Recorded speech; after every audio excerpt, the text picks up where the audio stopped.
নমস্কার বন্ধুরা, আরবি এক্সক্লুসিভ চ্যানেলে সকলকে স্বাগত জানাই।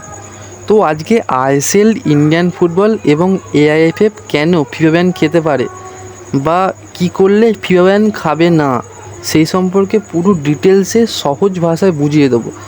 তাই ভিডিওটা অবশ্যই গুরুত্বপূর্ণ হবে, তাই শেষ পর্যন্ত দেখতে থাকুন, সহজভাবে পুরোটাই বুঝে যাবেন। তো প্রথমে বলি যে ফিফা আর এফসি সম্মিলিত হয়ে একটা এআইএফের কাছে চিঠি পাঠিয়েছে বা ওয়ার্নিং পাঠিয়েছে। সেই ওয়ার্নিং পড়তে তিনটি তাদের চাহিদা আছে। এই তিনটি চাহিদার মধ্যে প্রথমটা হচ্ছে যে স্বচ্ছ ড্রাফট কনস্টিটিউশন। এটাকে সহজ ভাষায় বললে যেটা বলা যায় যে ফিফা আর এএফসি তাদের রুলস আর রেগুলেশন সেই অনুযায়ী ভারতীয় ফুটবল বা এআইএফএফকে সেই অনুযায়ী মানে রুলস অ্যান্ড রেগুলেশন তৈরি করতে হবে। এটা হচ্ছে যে প্রথম শর্ত। আর দ্বিতীয় শর্ত হচ্ছে যে কোনো থার্ড পার্টি ইন্টারফারেন্স চলবে না।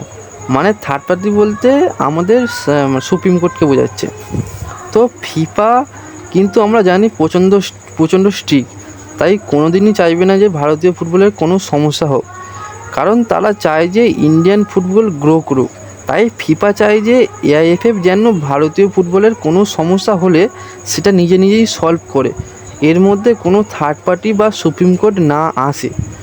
আর একটা শর্ত হচ্ছে যে ফিফা আর এএফসি যেমন ড্রাফট কনস্টিটিউশন আর রুলস এবং রেগুলেশন আছে, তেমন যেন এআইএফেরও বা ইন্ডিয়ান ফুটবলেরও হয়।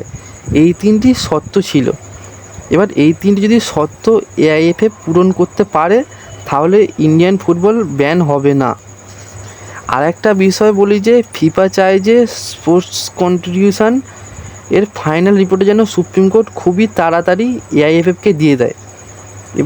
এবার ওই ফাইনাল রিপোর্টটা যদি আসে তাড়াতাড়ি, তবে এআইএফএফ যেন নিজেই খুব দ্রুত এটা সংশোধন করে, এটা সংশোধন করে এর রুলস আর রেগুলেশন যেন ফিফা আর এএফসির কাছে 30 অক্টোবর এর আগে যেন এটা পৌঁছে দেয় বা সাবমিট করে। আর যদি এটা 2025-এ 30 অক্টোবরের আগে না করে এআইএফএফ এগুলো, তাহলে তো অবশ্যই ফিফা ব্যান খাবে।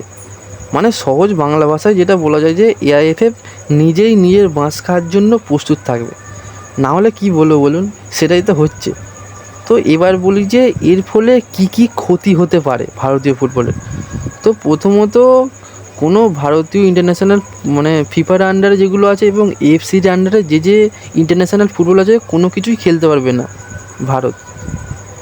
এটা তো একটা বিষয়। আর একটা বিষয় যে মোহনবাগান আর এফসি গোয়া যে এসিএল 2-তে কোয়ালিফাই করেছে সেটাও খেলতে পারবে না, মানে কোনো সম্ভাবনা নেই। 30 অক্টোবরে আছে তো অবশ্যই খেলতে পারবে হয়তো, কিন্তু 30 অক্টোবরের পরে যদি ব্যান হয়ে যায় তাহলে কিন্তু খেলতে পারবে না। তো এটাই হচ্ছে বিষয়। আর আমরা সমর্থকরা ভাবছিলাম যে রোনাল্ডো আসবে ভারতে, তো সেই আশা ভুলে যাওয়াই ভালো আমার মতে। তো এই হচ্ছে ব্যাপার। একে তো ইন্ডিয়ান ফুটবল নিচে নেমে গেছে, আরও নামবে, সেটাই দেখা যাচ্ছে। তো দেখা যাক এবার কি হয়, কি করে, সুপ্রিম কোর্ট কবে রায় দেয়, তো সেটা আপনাদেরকে আপডেটটা জানিয়ে দেবো। তো ভিডিওটা ভালো লাগলে অবশ্যই লাইক এবং একটু কমেন্ট করবেন। আর আরও একবার বলে রাখি যে সঠিক আপডেট পেতে অবশ্যই চ্যানেলটা সাবস্ক্রাইব করবেন। ধন্যবাদ।